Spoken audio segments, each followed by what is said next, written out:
Abdi di mejaan cek Abdi teh dawala sia teh SD ge teu tamat ijazah ge meureun palsu sia mah ayeuna teh masyarakat teh geus kritis mah nya dipingpin kudu belegug kitu sedangkeun aspirasi anu jadi lurah teh kudu saeutikna kudu bisa ngimbangan kana aspirasi rakyat ulah lalawora eta teh jadi fasilitator di tingkat desa teh euy teu gampang.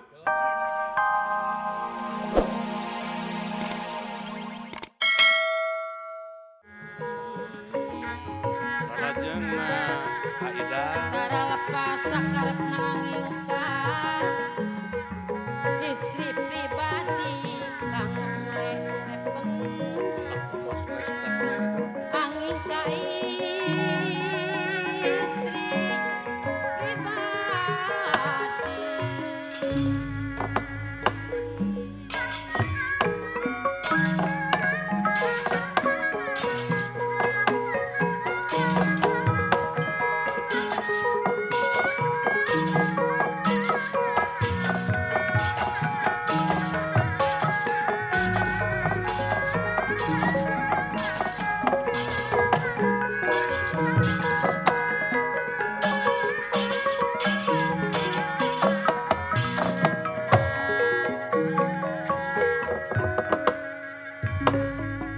Kaget kun nirahan ningali kaget kun nirakan ningali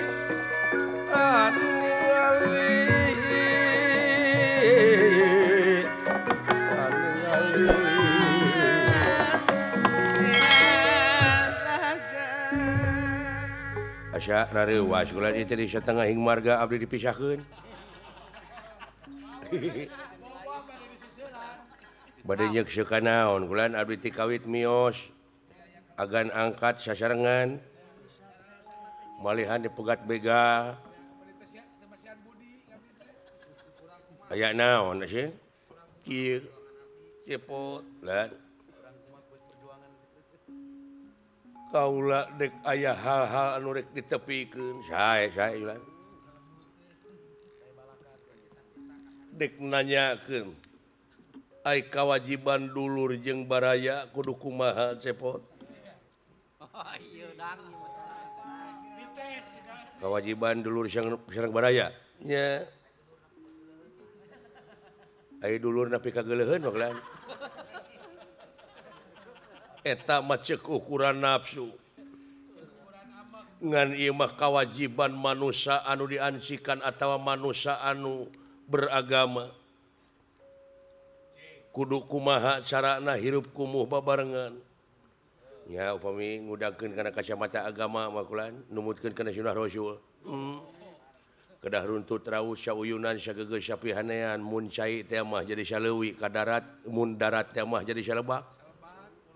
sapapait samamanis sabagya sareng tanggung jawab sih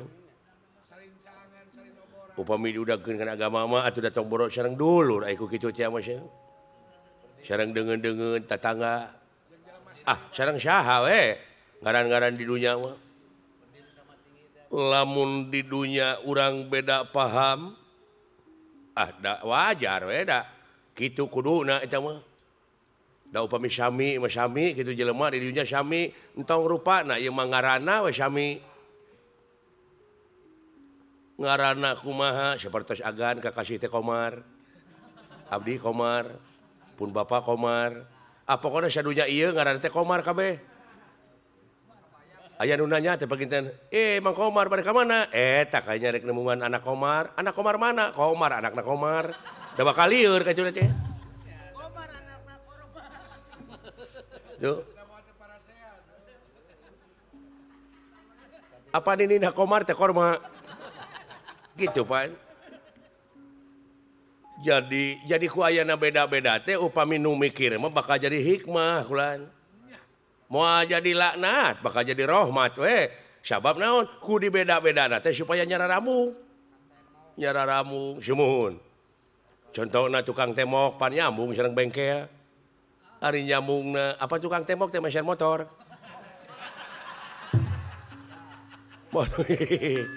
motorna teh bitu cing nanti omean nanti kanu ngaramet gitu mau kanu ngaramet kan mangga emot ku agan gan abdi pinternya pinter ku pinterna di aku maneh mah atuh bener ayeuna jelema di dunya sapagaweana teh sarua tukang nyeun hihid nu beunghar nu miskin bari saeuy nyeun hihid da diunggah imah paling namru we ku hihid da dijual ke moal payu panginten tah geuning kitu jadi ku ayana beda-beda teh bakal nyararamung bakal tiasa nyumponan pangabutuh satu sama lain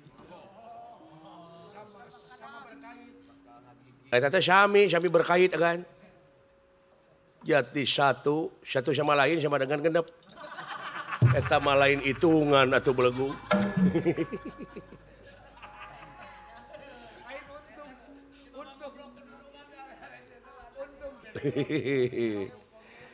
da kumaha cedak agan ujug-ujug nyaura di teu kumaha teh turut pangna dipisahkeun teh abdi teh kitu kumaha kieu lamun maneh nyokot kana katerangan anu tadi yen ngaran-ngaran jeung dulur teh kitu kuduna sumuhun sili asah sili asi sili asu sareng sili gebug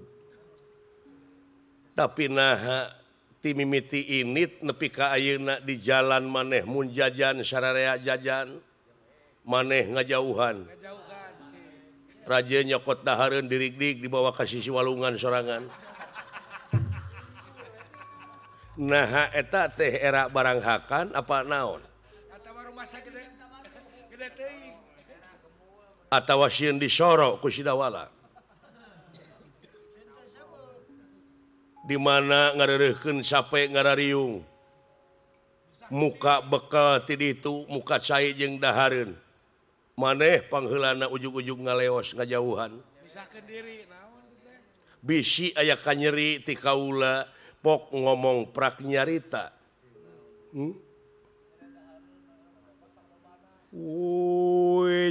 Jar meneng Gusti petenge ati anak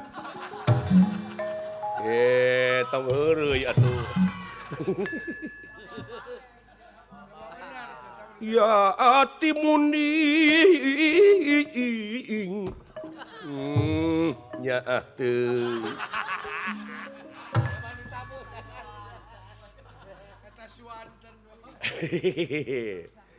aya pasualan sakedik sidawala ngabaeudan mah ka abdi ayeuna mah kedah ditepungkeun abdi sing sidawala di mana kasalahan nu panggedena kitu we abdi mah lain tina soal naon teu pira kan abdi teh di kampung teh ieu dek diayakeun pemilihan lurah nuhun ai sidawala jadi kandidat jadi nyalonkeun gitu pada boga calon ai abdi tos ti heula nyalonkeun teh tetangga abdi anu paling kaler geuning anu kagungan pila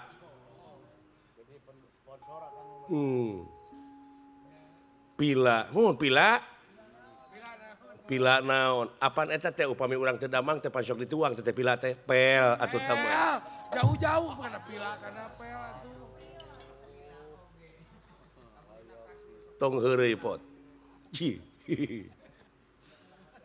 nya eta Pak Haji Komar atuh DPR geuning baturna mah meunang wiwirang lain tuluy kumaha tah ari Pak Komar teh Pak Haji Komar nya sami di kandidat nyalonkeun kagungan putra istri geulis teh Pak Komar teh nya tah abdi teh tos mayunan dek ngadukung eta teu terang sidawala dek nyalonkeun ku abdi di bejaan ceuk abdi teh dawala sia teh SD ge teu tamat ijazah ge meureun palsu sia mah ayeuna teh masyarakat teh geus kritis mah nya dipingpin kudu belegug kitu sedangkan aspirasi anu jadi lurah teh kudu saeutikna kudu bisa ngimbangan karena aspirasi rakyat. Ulah lalawora eta teh jadi fasilitator di tingkat desa teh teu gampang. Sagoreng lagi SMP. Minimal SMP pendidikanana sia taman kanak-kanak ge henteu.